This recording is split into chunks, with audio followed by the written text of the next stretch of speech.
everyone, it's Laura, and today I'm here to talk to you about Belladonna. So, I don't know, I don't even remember when I picked this up, but it's been on my bookshelves for what feels like years, and apparently there seems to be kind of a resurgence about this online. I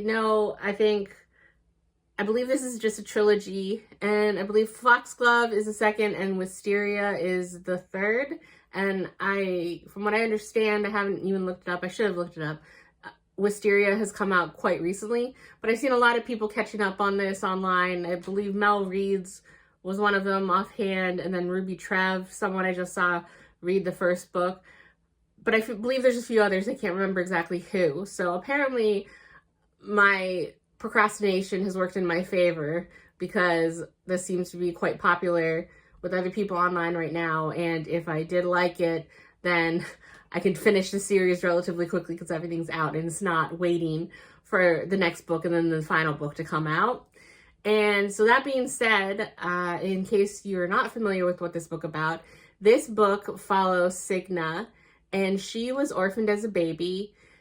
And she's from a wealthy family, so she has an estate that she will inherit when she turns 20 and a vast fortune. But in the meantime, she has to have a guardian.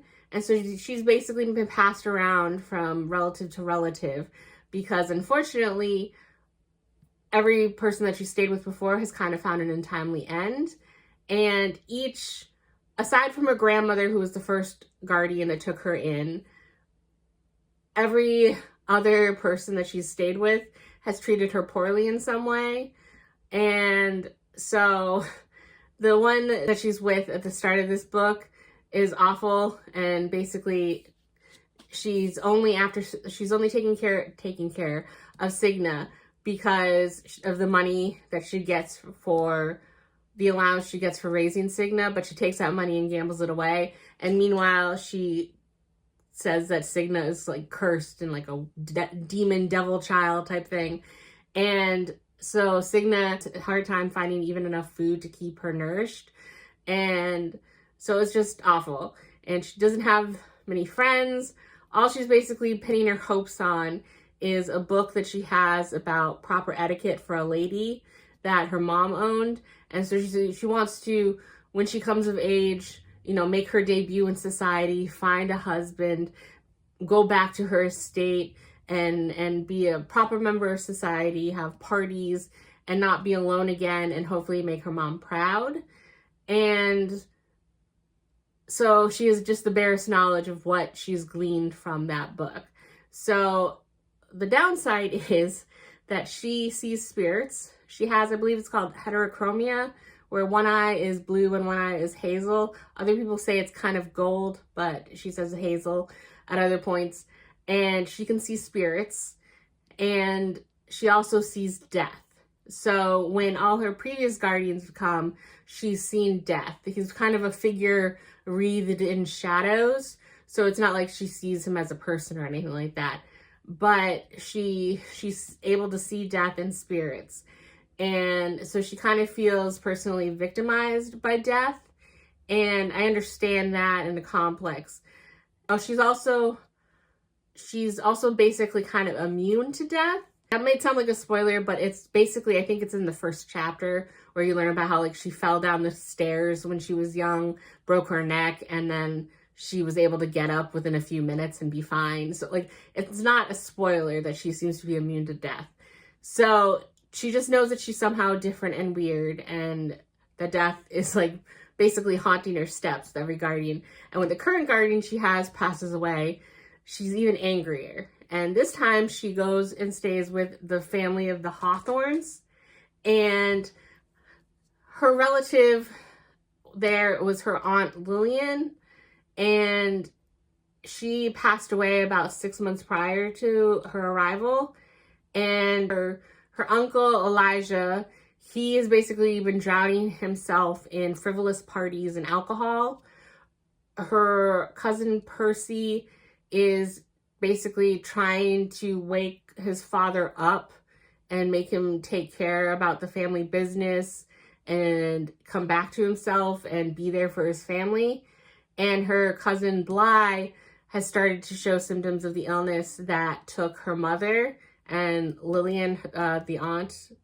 And so Cigna shows up in this, and she tries to incorporate herself into the household and the family, and she'll get the chance to have a governess, and she will get the chance to debut. Unfortunately, Lillian's ghost is around and says that she was poisoned. So then Cigna takes it upon herself to try and solve the murder.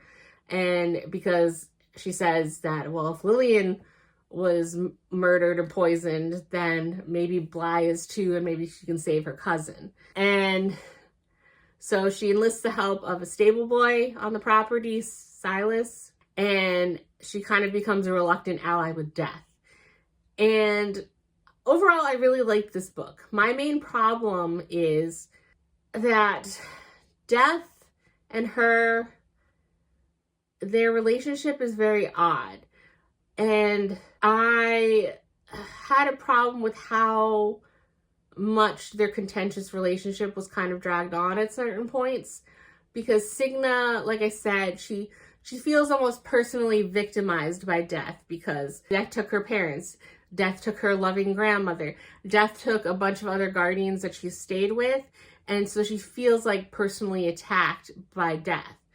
But then she tries to summon Death at one point to like kill Death, and at that point it's like, come on. And then she's mad that Death is always around her, but there's a few other points where she summons him, and it's just the back and forth of like, I can do no harm, like, because she realizes quickly when she tries to murder Death that that's just not possible, that's not in her means. And so it's one of those things that I understand, and I try and take into account that she's young, that she's 19, but at the same time, it's almost like a YA trope that, and I don't even know if this is YA or new adult or whatever, I'll have to look that up after, but it bugs me with how long that is drawn out, because I can understand when you're young and you're being desperate and being like, I have to do something, Death keeps taking everyone from me, like, you know, in a last-ditch effort, let me try and, like, you know, murder Death. But just the whole interplay of Death offers to help, like I said, they have a reluctant partnership. Death offers to help her investigate the murder because he claims that he only knows what Lillian knew. So Lillian knew that she died by a natural means, but not who caused those unnatural means. And so she's reluctant to accept Death's help. And it's one of those things where she's like, well, he's done nothing, like he's done me nothing good in my entire life. He's always been taking people from me. Why should I trust him? But since I've been here, he's only helped me. He seems to be very transparent and upfront, but I can't because he's Death and he's taken everyone from, like, it keeps going back and forth. And I can understand that like once or twice, or if something happens and she like reassesses, but it just seems that he's pretty much on the up and up and straightforward with her and honest and truthful. And so for her continued back and forth about her feelings and opinions of him just kind of annoy me a little bit. But overall, it wasn't enough to dampen my entire enjoyment of the book. And I actually am really looking forward to reading the sequels. And it's one of the things I really like is I liked Death. He was basically awesome. Like, even at one point, she said, am I amusing to you, sir? And he says, at times. Other times you are an endless annoyance. Always, though, you are a fascination. And I really like that, because obviously it's not every day you meet someone, well, at least in this world too. While she has this ability, it's not something that's common or usual for this world. So it's not like a fantastical environment where everyone has powers or anything. So he's kind of fascinated by her and her abilities. So it's really kind of cool that way.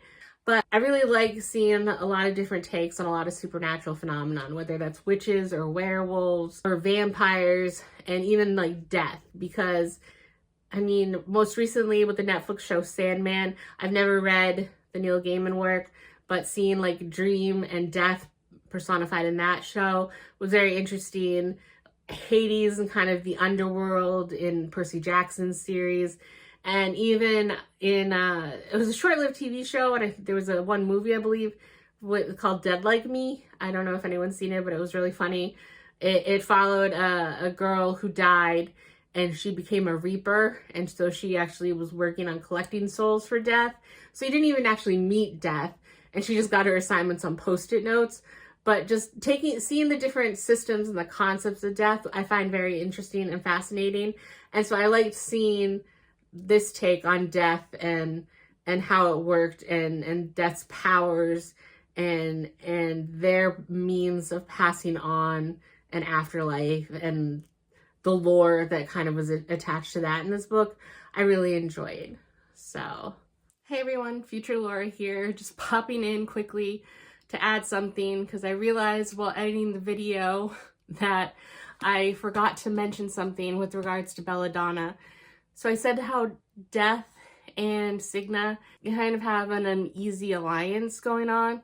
Well, Death comes up with the nickname for her of Little Bird, and that struck me as odd, because I know that was probably meant to come off as endearing. It's kind of a metaphor about caged bird and spread your wings and fly or whatever. But all that I could think of was this other series that I read and adored when I was younger, which was I don't even know what it's called, but the Immortal Rules, the Eternity Cure, and the Forever Song. These books, I loved them, and unfortunately, this has to do with vampires. And unfortunately, the main girl, Allison, she is kind of stalked and taunted and teased by a psychotic vampire, and he calls her Little Bird. And so this is one of those series that has left a long impact on me, and I honestly don't know if it would hold up today if I were to read it, and I'm kind of scared to give it a reread. But even after all of these years, the fact that as soon as Death called Cigna Little Bird, all I could think of was these books. I don't know if anyone else had this problem, or if it might have been used in other previous works that other people thought of when I heard it, but I guess it's just unfortunate that Death chose that for me personally, because this is all that my mind went to, and that was kind of unfortunate for Death. So I couldn't help but want to mention that in my review, because this is my personal experience and personal thoughts, but every time that Death afterwards called her Little Bird, I kind of internally cringed, and that did affect my reading. Not by a lot, but it did affect the reading. So I wanted to convey that.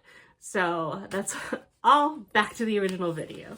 And I liked the development of their relationship. I liked kind of the mystery aspect of the whodunit and solving the murders. And I liked the setting, even though it was, I think, taking place in 1853, and I don't know the exact dates, just the environment felt very kind of gothic and broody and dark, because she was going to the Hawthorne estate in a mansion, and it basically felt like the heavy weight of her Aunt Lillian's death was hanging over the place. And you know, she wanted to solve things and breathe new life into it, and it just felt very atmospheric and very, I'm happy I read it at this time of year. And I do look forward to reading, like I said, the sequels. I will pick them up the next time I'm at a bookstore. But I would give this, I would say 4.25, either 4.25 or 4.5. I'll say 4.25 for right now. It might bump up the more I think about it, because overall it was very enjoyable, and the criticisms I had were small and didn't really affect my enjoyment on the whole. So, but that's all I have to say about this book, and I will see you in the next video. Bye.